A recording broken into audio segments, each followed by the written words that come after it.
Hi students, today I'm going to show you how to make a map in BrainPop.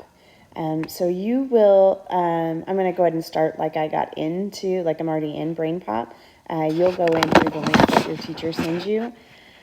So, and your topic will be different, but it's still the same thing. Okay, so when I get into make a map, it'll ask you to make a blank map or to start with a template. Either is fine. Follow your teacher's directions. I'm going to model how to make a blank one. So when I'm in the make a map, make sure that you've already watched the video. If you're in and you have not yet watched the video, you can click play the movie right there, and it will take you in this right there. And it will play the movie. Oops, I don't want that to happen. That's okay.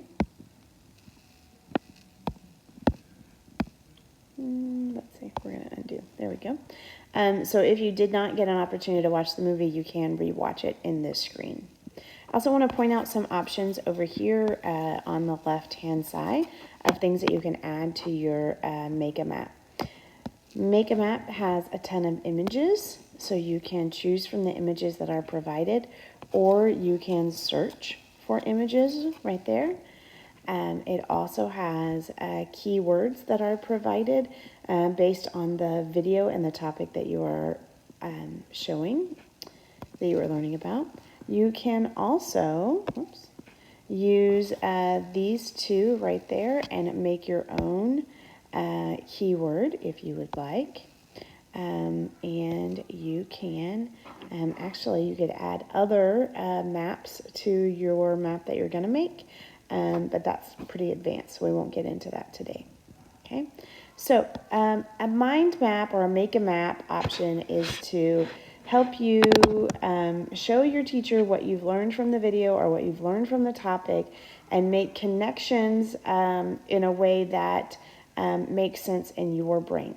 Okay, so as long as you are explaining the choices that you made, then you can't go wrong with make a map. Okay, so this one's about social media, and I use social media platforms to, I like to share with my friends and talk to them. So there's a picture. And so once I chose that picture, I can make it bigger, I can make it smaller by grabbing those corners and repositioning. There is the pencil button at the top where I could delete that. And then there is an arrow that will allow me to attach things.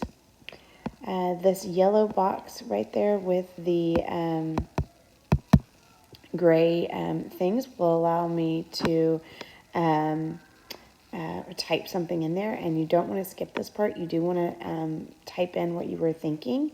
In this case, I was thinking friends. I like to, and maybe with my friends on my devices, I like to share, maybe I like to share pictures of my kids.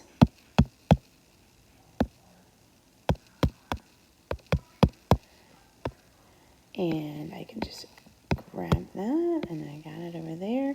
So if my friends are there, one of the things that I like to do on social media with my friends, and I can make an arrow, is share photos.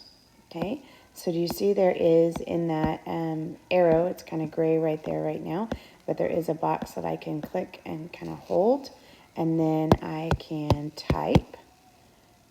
And so you can clearly see that I made that connection. Online social media, I like to share pictures of my friends.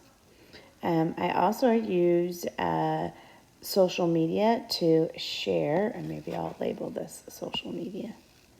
There we go.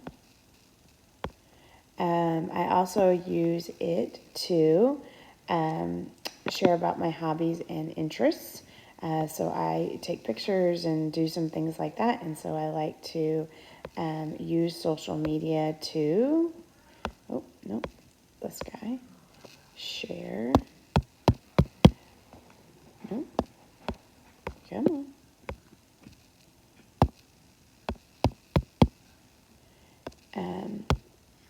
hobbies and interests to social media. Now, I also want to make sure and not share. I don't want to share. I don't want to overshare. So I'm going to use the oversharing button here. So oversharing is not good. Oversharing my maybe my name. I don't want to share too much.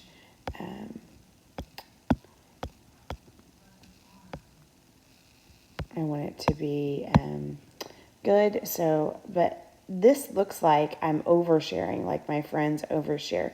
And that's not really what I mean. I really mean no oversharing. So I'm going to search. I went back to images and I'm going to search and I'm going to type the word no and click return.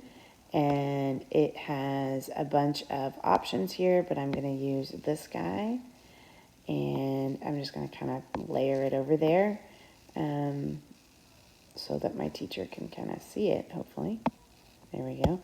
So no oversharing on the internet and on social media. Okay, so that's kind of some options of what you can do. Remember, this is up to you.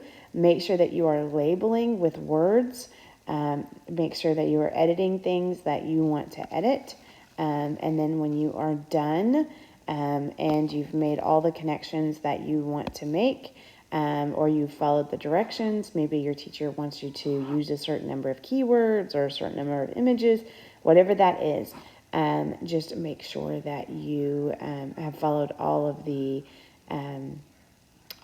directions. Okay? Have fun making a map on BrainPop.